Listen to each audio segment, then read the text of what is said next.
Welcome to Just Hair Me Out, a podcast about love, life, and hair. I'm Barbara. I've spent over 38,000 hours coloring hair. Hi, I'm Demetra, and I've spent over 1,000 weeks with scissors in my hands. With 50 clients a week in our chairs and 22 years on our feet, doing hair is not our hobby, it's our hustle. We've navigated salon politics and then opened salon suites of our own in 2020. We choose dogs over kids, skinny marks over beer, and we've only fired 3 clients. Each.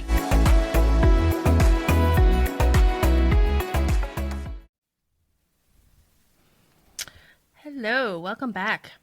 Welcome. Today, Demetra and I would like to air our frustrations about women's health care in America. Yes. Now that I'm saying that out loud, I know it's worse in other places. Still not okay. Okay. Yeah. So Demetra and I were talking about this with a lot of different people. The gynecologist. They do some things that we think are just really barbaric, and we don't understand why it is this way. Mm-hmm. Also, we would argue that men have better health care, less pain issues. We, let's face it, are in an unequal society. And when they are unhappy, they will do what it takes to change it. Mm-hmm. So I am proposing we need to change some things.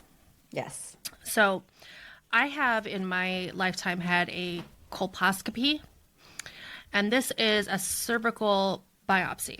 So I think a lot of women have too, because medical advice is to have a pap smear done every year. And if that pap smear comes back not 100% okay, then you have a colposcopy, usually. Mm-hmm. So the colposcopy is scraping, pinching, doing something to get some tissue from the cervix. Sorry, I'm just thinking of when I got mine and how they snipped. I don't know where the frick they snipped. I don't know what they used to do it. I was shocked when I started asking people that sometimes women have said it's not painful. I've never heard that. I've heard someone who worked in healthcare say that. So I don't know if she was misinformed. Anyway, I don't understand what's going on here where, like, we would like medical professionals to know that there are nerve endings in the cervix, in the uterus. Like, it is barbaric, in my opinion, because they don't do anything for pain. They say, if you're lucky, they will tell you when you have the appointment to take Tylenol before you show up. Right. I was mortified. Yeah, and they're like, oh, it's less than 10 seconds. It's fine. No, it's not fine. It's like, not. A lot of people, you have to peel us off the ceiling. Yeah, and then they hand you a pad because you are bleeding for several hours. Yeah. Afterwards. Yeah. I'm sorry, I think you cut and snipped a pretty big amount off. Yeah. Like, how do you, I mean, that would be like, okay, let me go in through the head of the penis. Let's open that up a little bit and let's just snip something there. How would men feel? Yeah. With nothing. Like no pain. I mean, no pain meds or nothing. Well, right. That's what they're basically doing to women. Here, let's open you up and let's just take something from your inside and test it. Yeah. I mean, not cool. It's not. And I understand, yes, they're trying to get answers and things like that. But I just wish there was a better way. Also, I've talked to several women because, well, by the way, there's a psychological phenomenon where when you're touching somebody, they feel like they can tell you things. So this is like, I mean, because we're touching people's heads when we're doing their hair and whatnot, it kind of like engenders some sort of intimacy where people kind of overshare or like something you might not share with someone you see irregularly for an hour. Anyway, but I've talked to a lot of people who I've never personally had an IUD put in, but saying that is horrible. I had one woman tell me after an hour of her gynecologist trying to put an IUD in, she just said, just stop. Like, I'm just not going to do it. And there's so many issues with the IUDs. Yeah. So many issues. That's a whole long episode. But, I mean, it just seems wrong. I'm just saying. I just wish there was, like, a better way. Here's what I'm proposing. because I kind of didn't want to make a video and just like bitch about it without a solution. Yeah. But the more I talk to people about colonoscopies, so we had this super funny story about the Cologuard. Cologuard, Yeah. which got me on the topic. But since that episode aired, people are telling me more colonoscopy stories. Yeah. Because it's one of those things, like, everybody does it. Nobody really talks about it at a party, Right. you know. But a lot of people every single year go in and get a colonoscopy, which is great. I mean, that's the medical advice that you should do. Now they're saying from age 45 on. Although, okay, let me retract that. I am told that if you do a regular colonoscopy and you're totally fine. For that 10 you don't, years. 10 For years. me, I just did one last year at 45, and they said, because it came back cool, I'm good for 10 years. But I think Yeah. when it runs in your family, it's like every 5 years, or depending if there's findings, or Yeah. it could be different. So, and you've had the regular version, is that right? Yeah, where they Oh, put okay. you under. Yeah. So is that a twilight or like a sleep, or how is that anesthesia wise? They said twilight, but I think I was fully under. I mean, Even I though feel it like was like nobody, a 15-minute procedure, but I don't remember nobody anything. remembers a Right. colonoscopy. And they say that you can do that like every year, right? Right. Because I know that, you know, if you were to go under general anesthesia a lot, that it's considered, you know, bad for you or risky, or, you know, Yeah, it there is. are Yeah. things about it. Because I'm not an anesthesiologist, I don't know all the ins and outs of all this, but here's the thing. One of the reasons is because it's like really undignified, because they're like, let's be honest, putting a really big hose into your bottom. And also, if you were to clench or anything, and for once, I'm not trying to be funny. Well, let's just be honest. It's not like a super normal thing for a lot of us to have something going up our butt. Right. No judgment if you do. But Right. I think that this colonoscopy anesthesia, why is that not done for colposcopies? Because it takes too much time and too much No. money. The No. insurance companies won't cover it. Insurance covers Viagra. So, okay, and that doesn't Exactly. even seem Viagra for men. right. This is women's health. They won't cover it. That's another reason why they probably don't do it.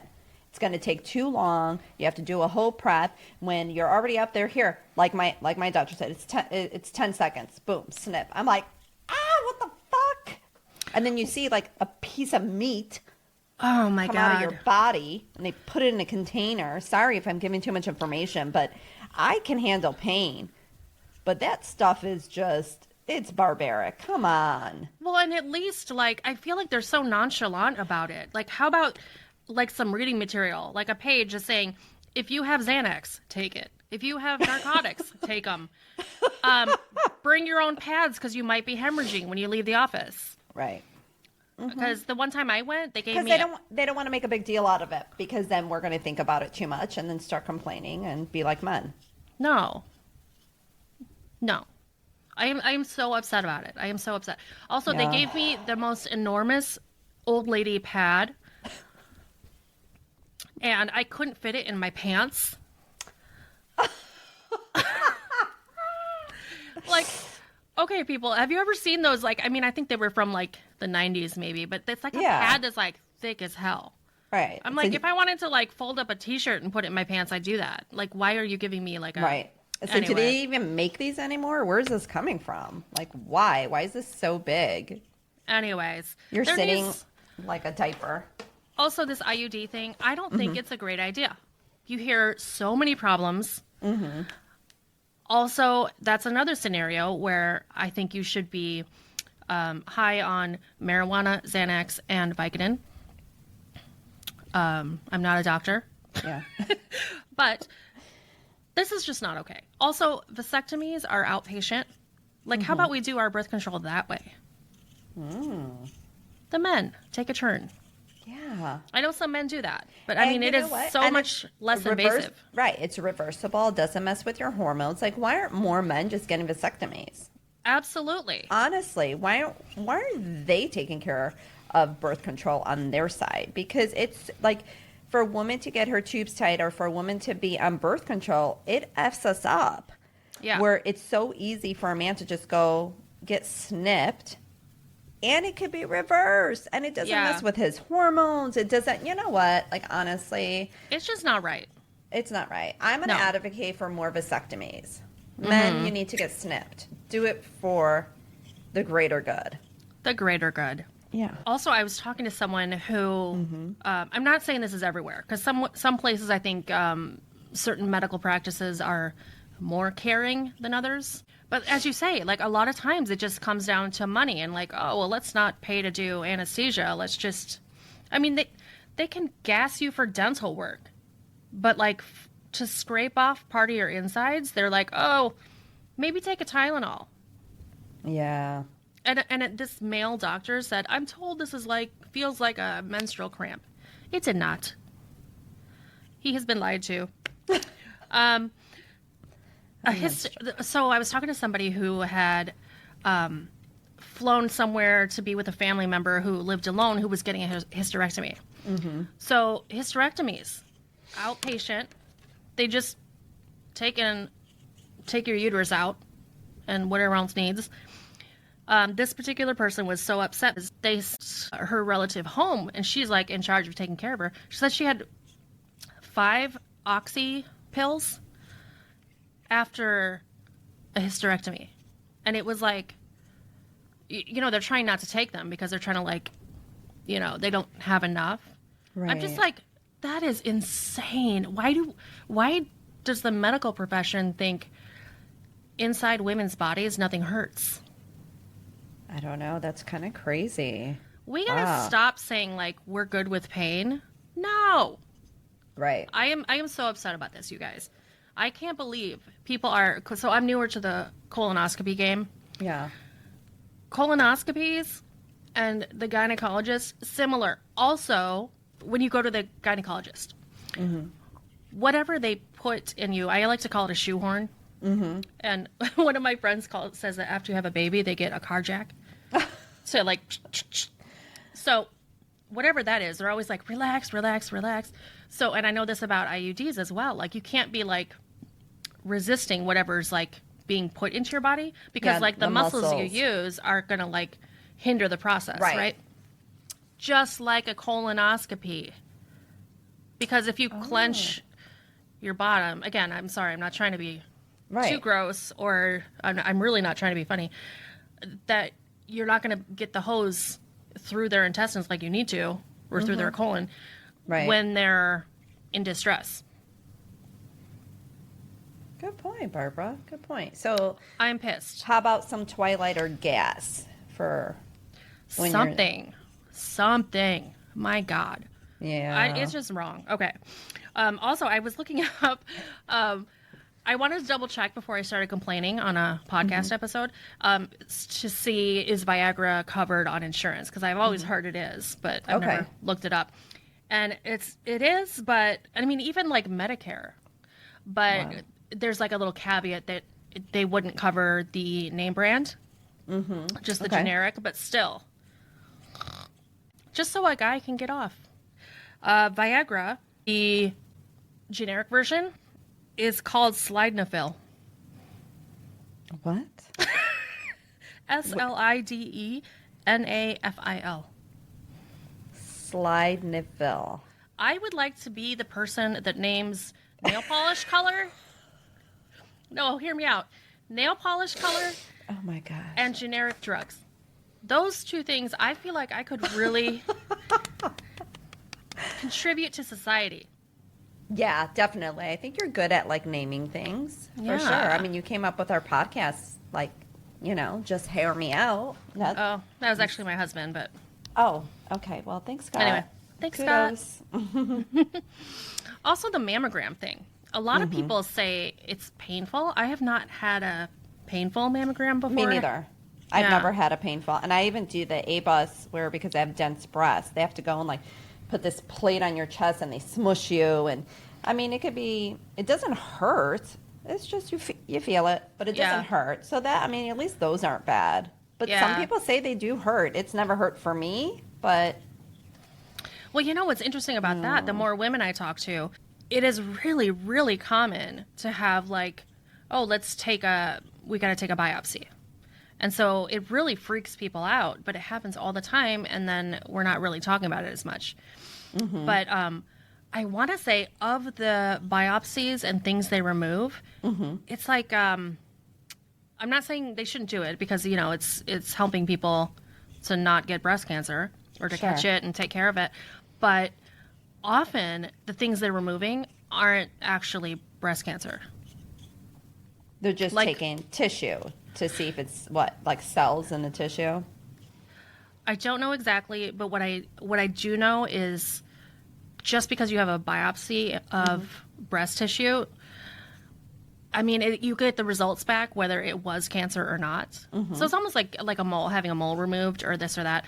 But I just wish there was a better way to analyze these things. Like, why is it even 50-50? Like, half the time we're going to cut shit out of your boob and it's not going to be for any reason. You know what I'm saying? Sure. I'm just saying let's focus some science on that. Okay. And I'm sure the comfort level really depends on the technician you're working with. And maybe machines are better now probably than when we were little. Yeah. Who knows? But the last I had one recently, and the woman actually was just like, okay, so put your boob up there, and I was like, all right, flopped it on there, and it said there were some red lights, and it said one at a time because I have big boobs. No, it didn't say that. You're right, I'm making it up. Okay, that was hilarious though. But we need anesthesia for the gynecologist. People. Yeah. Come on. Or like a numbing something of some sort. A numbing gel, maybe to insert. How about some numbing gel? Not even a shot, like a gel that you could just like numb. You know, Maybe like a we need tampon. It goes in like a tampon. It's a gel of numbing, like 30 minutes before your appointment. Like Oragel. That's what I'm saying. We should market that and sell it. Yes, I think so. I think we're onto something. And whoever tries to steal our idea, we came up with it first, so you got to give us profits. We're just saying. That's right. Yes. Might edit this out. We might have to. Anyway, I think that would be awesome and necessary. I think very necessary. Yes. Also, I am 45 right now, and I'm trying to navigate whether or not I'm in perimenopause. I kind of don't think I am. But anyway, I digress. I've started going to Costco, even though I don't have a big family, which is, a thing. Also, I'm wondering why I even do that. Me too. It's good for toilet paper, because you always need it, right? Yeah. I bought some feminine hygiene products from there. And I like to also, I'm kind of a grouch, and I don't like to go to the store and deal with people. So I tend to, whenever I can, order online and have it mailed. And Me Costco has really great boxes, by the way. Oh. And they will mail you your enormous items rather than you having to schlep them out and wait in line for someone else to be sure that you paid, even though you paid, and go to your car for you. Anyhow. Yeah. And then do a Rubik's Cube puzzle in your trunk. Try to see how all these big items are going to fit. Boo. So, anyway, I ordered pads that I like, right? Okay. And when it's online, you don't really see the package size. It was so huge. I have so many pads. I am 100% sure I'm going to go through menopause before I use these.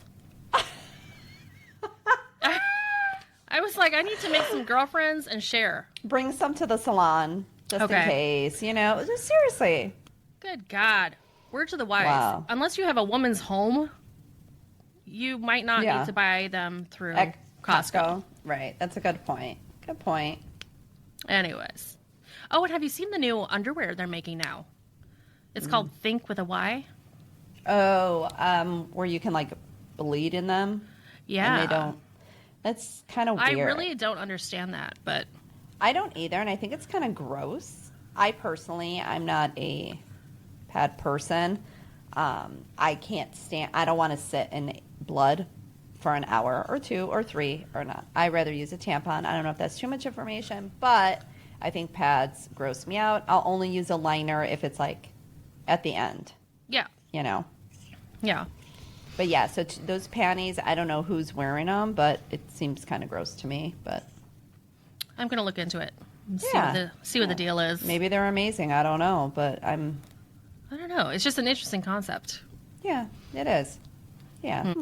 Anyhow, they have started making, just so you know, Demetra, Yeah. they have different materials now where any liquid that ends up on the pad will, it gets like sucked to the bottom.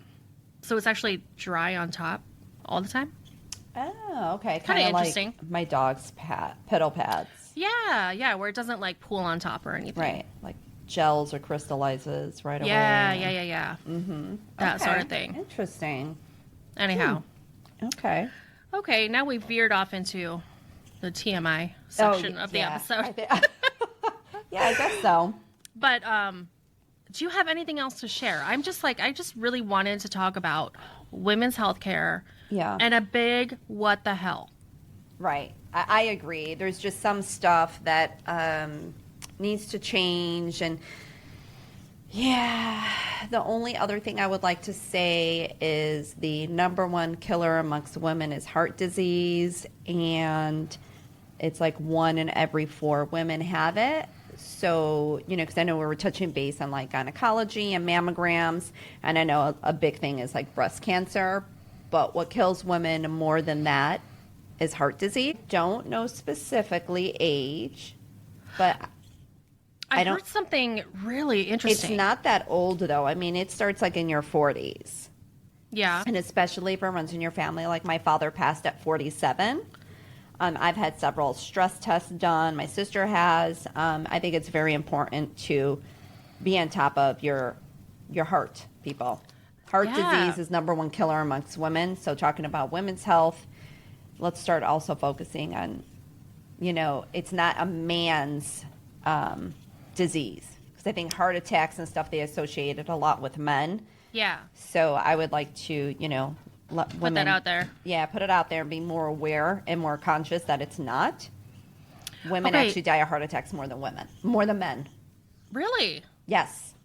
Oh, I didn't know that. Yeah, that's what I'm trying to tell you. 1 in every 4 women have heart disease or die from heart attacks.